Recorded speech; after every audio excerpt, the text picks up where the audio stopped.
My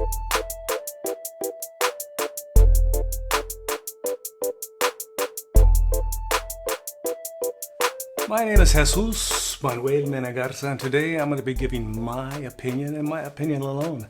You may share it. You may say, Jesus, I don't agree with you. Leave your comments below in a friendly and professional manner. Today, the Supreme Court pretty much abolished affirmative action in college applications.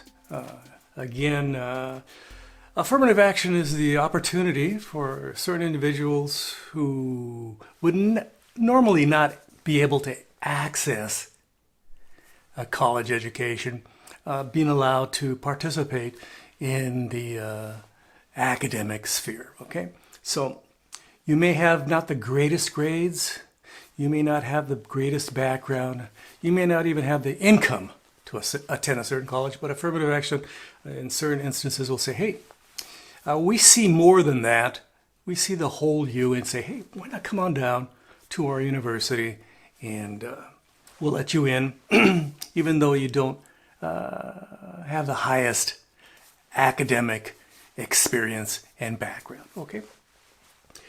So affirmative action is very important for a lot of individuals of certain communities, especially Latinos, African Americans, and indigenous people. Again, for the United States of America. It's not as important, it is not as critical for white people, Jewish people, Asian people.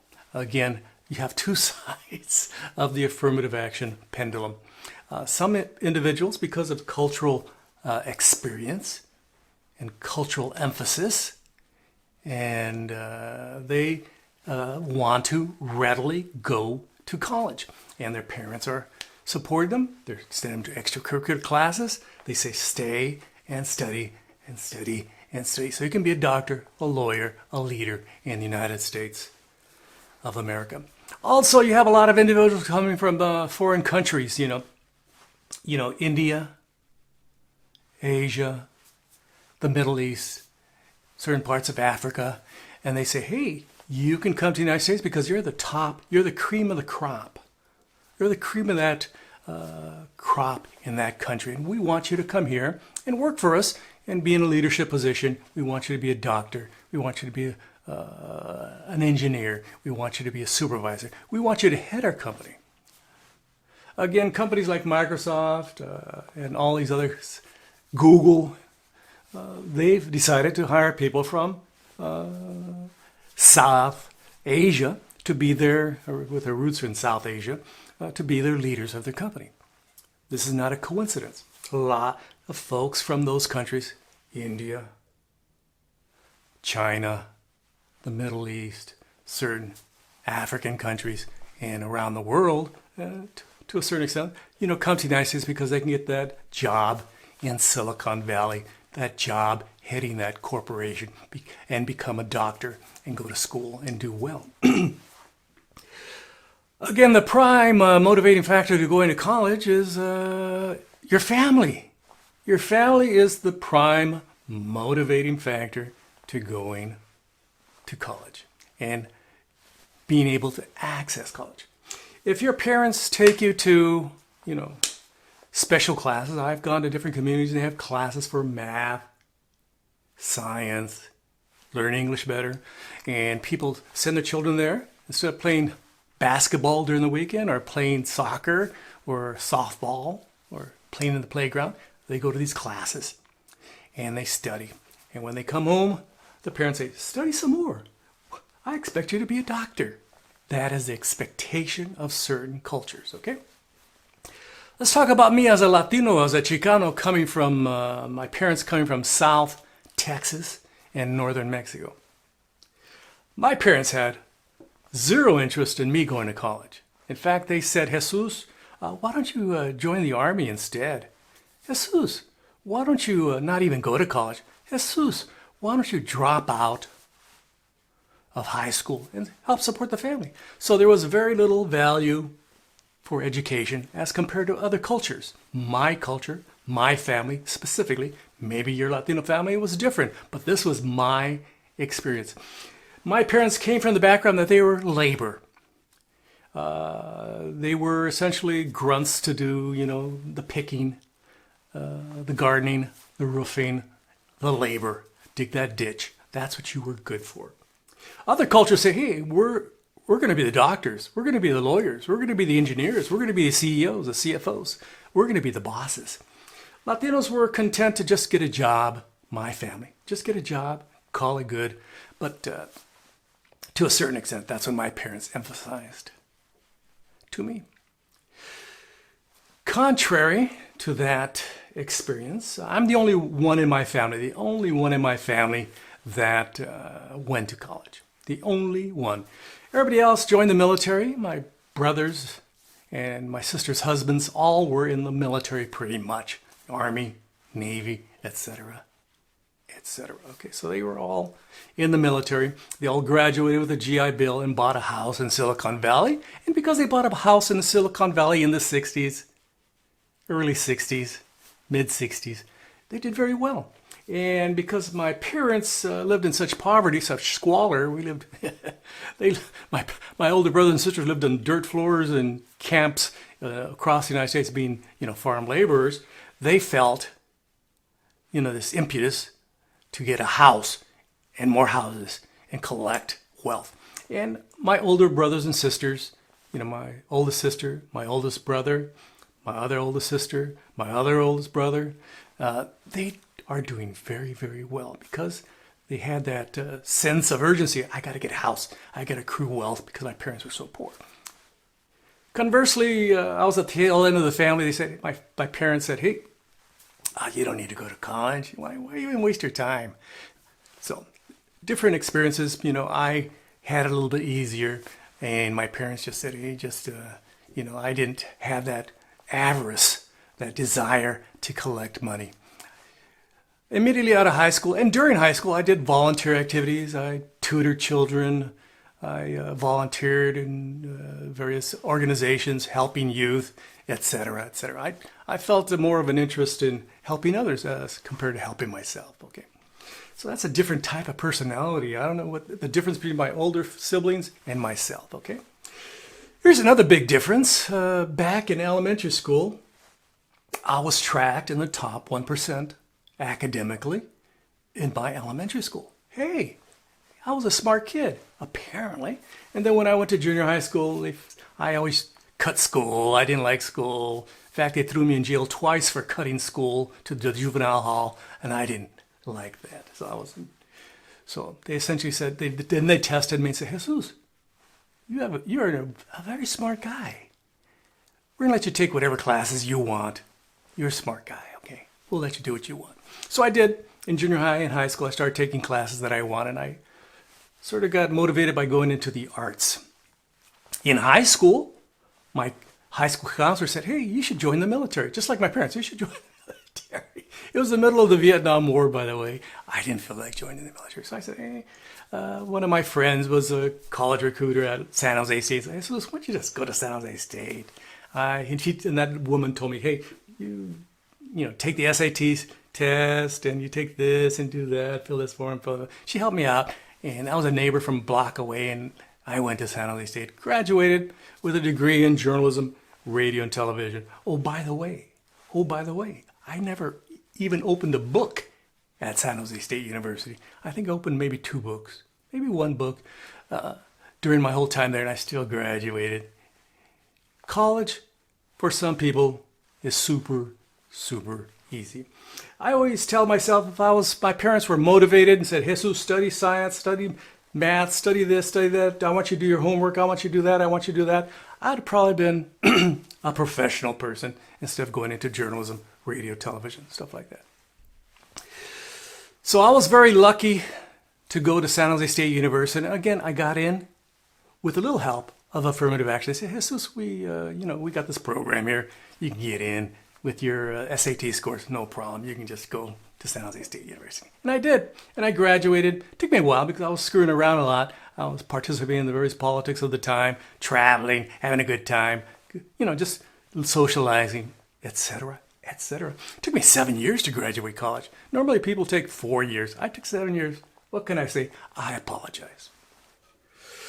So the Supreme Court has, let me just check my notes, but Supreme Court has struck down essentially affirmative action in the United States. So what's the implication of this striking down, essentially terminating of affirmative action in the United States? It's essentially we're going to see a dramatic shift to people that it's merit-based. It's merit-based education. Those that took those special classes while they're in high school, not playing sports or anything, just taking those special classes, getting a 4.2345 and being in the honors program, and those folks will be going to university, okay? Plus folks from across the pond, from India, Pakistan, Iraq, Iran, parts of Latin America, parts of the United States, around the world, that qualify are going to apply for the school. Say, hey, I'm the top person in my school. I'm the top person in my county.